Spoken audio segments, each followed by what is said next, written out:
Hi, my name is Comfort Booth, and with me today I have someone who doesn't need an introduction. She's a fashionista, entrepreneur. You would find her fingers in every money pie, a mentor, a designer, and very recently a kickboxer.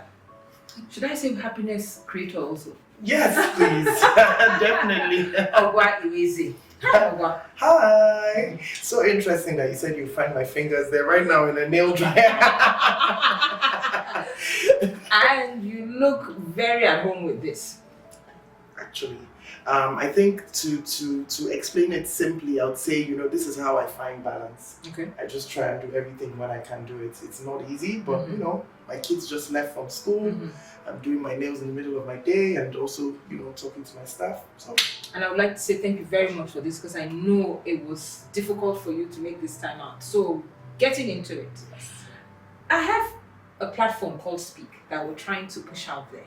And I know it was based on one of the episodes that this interview came about. And the episode had to do with being gagged, women being gagged in the bedroom. Yes. So, my first question for you would be, while women want to have sex, what is holding them back?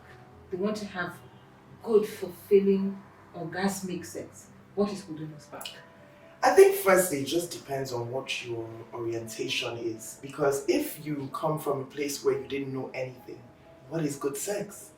How do you actually know what is good sex? But if I'm going to answer that question, I would say, don't forget we came from the generation that said, keep your legs closed till you get into marriage. Precisely. Mm-hmm. So the idea behind sex would probably be for recreation. Nobody told us pleasure. Nobody taught us that, you would feel certain things. So I remember my first experience of feeling something was from reading Mills and Beans. and it was strange. I was like, what is going on? But I didn't understand, and to be honest, it took a while to understand it because nobody told us. Nobody said, this is what's going to happen, this is how you should feel, this is how you should relax.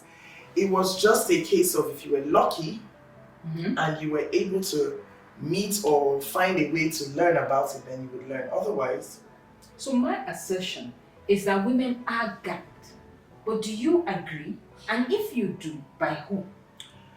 So, yes, I agree that women are gagged, and I feel like it's both ways. It's both internal and external.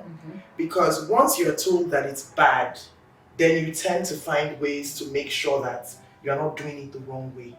And the wrong way may be screaming, saying obscene words, expressing your pleasure. So who is gagging us?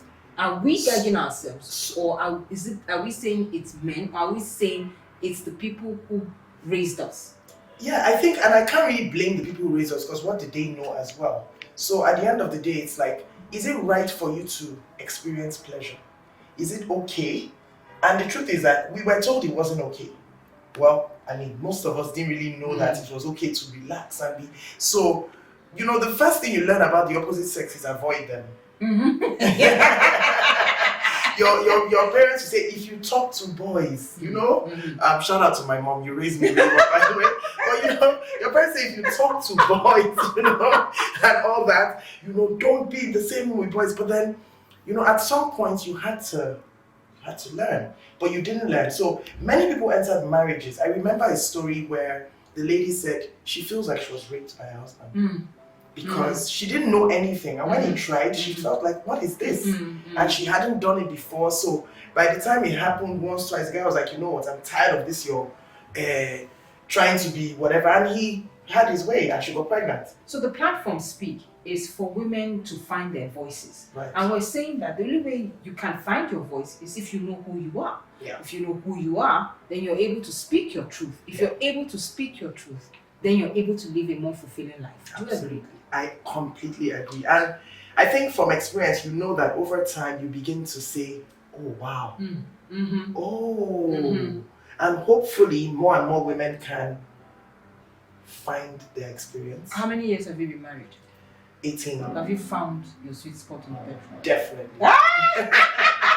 There's this school of thought that sex was created vanilla and for procreation. anything outside missionary is flirting with disaster. What do you think about that? I mean, to be honest, I always ask God questions. I always say, why do we have these feelings? Why do we have these, like, what is it? Is it bad that you feel like you want to be touched in a certain way? You want to, act in a certain way. Why does it come to you? Like, you don't ask for it, but you know it's somewhere in you. Like, I would love to be told to do this or to explore this way. But the question now is like, who tells us what's right or wrong? Fantastic, because I was going to get to that. You said you brought in God and said you'd ask God. But if you go through the scriptures, if we are talking from the Christian perspective, if you go through the scriptures, there's no place in the scripture where it tells you how to have sex. No. I think the only two things are bestiality and anal sex. Yes. Literally. Yes. Those are the only ones. And even that was in a context. Now, we are looking at the wholesome environment, which should be marriage.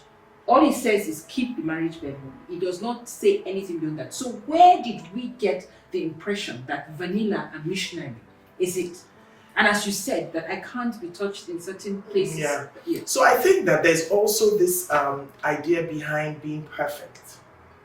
And being perfect, unfortunately, means that you should be upright and pious and, and so certain things seem like you are dirty. Brilliant. You've taken me to my next question.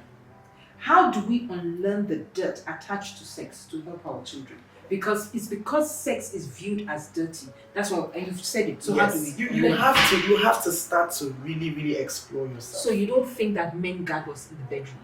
I don't know that it's a direct gag. It may be for some people, but some people already come with the gag. Yes. So they're already coming into that bedroom with that gag. So it's not the man. The man is not even telling them what to do. They already assume this is what I'm supposed to do. But you have a lot of men who, if a woman wants to try a certain style, who taught you? It's just your bad friends. Yes. You are a shower. Yes. Oh, okay, you're listening to bad people. Yes. A lot of women say that that's the experience. And I believe that also because these men have come from a place where your wife is supposed to be a certain way. And that's why men will marry certain women, because they believe that this woman is the definition of a wife. How do we unlearn it? I feel like for now, for me, what I feel is like there's a lot of material and literature out there that would make you start to see things differently. But too much material.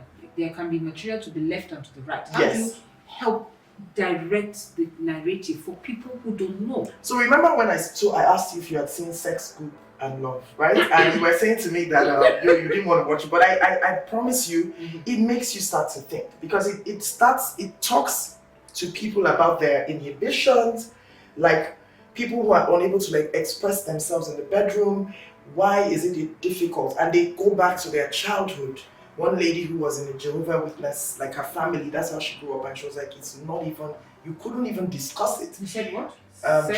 Sex, Group and Love. That's on Netflix. On Netflix. Okay. And so this lady came on the show and they talked to some sex therapists, and this was now where they started to explore and ask questions and literally demonstrated a few things. Trust me, CB, you want to watch it. So, OGWA, I'm in the bedroom.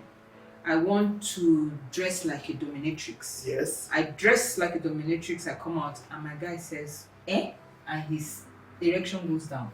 What? How do he's shouting, he's wondering that I've become this demon. But this is what I want. How do I? So this is being practical. This is your take home. How do you? This is our, Yes. Yes. So this topic to me, CB, is very wide, because also sometimes you're mismatched. And being mismatched means that you don't want the same thing. Yes. Because you cannot fault somebody for not wanting to be dominated or to be subbed. It's not their fault. They don't want it, right? So you will need to find somebody who wants to be subbed and you want to dominate. Which goes back to our speak. Yes. Where we're saying you have to know who you are. Yes. For your voice to come out. Yes. And so you need to find experiences that teach you about different things. You need to, be more open to unusual friendships.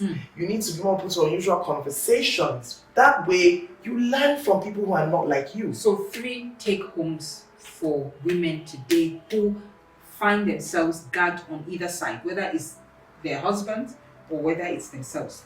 3 take-homes. 3 take-homes. I'd say, first of all, before I even say anyone, I'd say finding your voice is not easy. So you have to be ready. It's going to be a journey. You have to start to look for material. So I know that material can be overwhelming, but first even go on YouTube. Google, finding your sexuality and start to listen to short videos that will give you a little bit of a hint. The second thing I'll probably say is like, have a discussion with your partner if you have a partner, because the truth of the matter is you want to know what your partner wants, and you also want to start to sort of talk about things that you like. If you are at the place where you've started to realize, I actually like this. The third thing is know your body. It's interesting that a lot of people have never actually looked at their, down there. They don't even know what it looks like. Okay.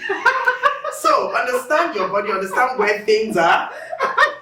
Understand why when certain places are touched, you feel a lot more, high than other times. And, know, like, everything that, is pleasurable to you will come to you if you explore it. So basically, in the bedroom with your guy that you have discovered you're not on the same page, but you guys have a compatible relationship in other aspects, what do you do? So I'm going to share something that someone shared with me, and it's really interesting. It's called RISES. RISES, RISES. And basically what RISES signifies is 5 pillars which you can use to compare your relationships to. The first one is recreation, and recreation pretty much means the things you guys like to do for recreation. Do you like similar things? Do you like bungee jumping? Do you like skydiving together? I is intellect. Okay, very important. In terms of conversation, what kind of things excite you? What kind of things drive you? What kind of books excite the both of you? And are you able to exchange ideas? S is sexuality. Okay. Now that's what we're saying. Yes. Inside, now we realize we're not compatible. So I the reason why I wanted to highlight all these things was because if you don't have 5 over 5, it doesn't mean that things are terrible. You can work on the rest. So E is emotion. So are you emotionally compatible as well? Because you have to be on that level of you understand each other emotionally. What gets you, what makes you feel good. And the last S is spirituality. Fantastic. So if you have a 4 over 5, fantastic. So if sexuality is the only thing that's a bit lacking, then at least there's conversation to be able to lead to more. But I mean a 1 over 5. No. I don't know. I mean. So I really strongly believe that anything can be worked on. Things can get better. I mean, again, it's a mindset. If your mind is already stuck on I don't like sex, I don't like nothing or not, then it'll be hard. So thank you very much, Oba. What you've just done is that you have cemented the need that we've been saying, that people need to find themselves, find their voices, speak their truth, and live their fulfilling life. So before we go, you have 5 questions in 30 seconds. What would you rather be, president or president's wife? President's wife. You would choose political office or head of an NGO? Political office. You'd rather cook or iron? Cook. Which makes more sense, love or romance? Romance. In another life, would you be a teacher or farmer? Teacher. And that is it. This is our time with OGWA. Thank you so much for your time. The topic, as she said, is really wide, but are we free to come back to continue? Yes, please. Okay, so watch out for our next interview. And this is Comfort Booth, also known as MCCB. Bye. Bye, guys.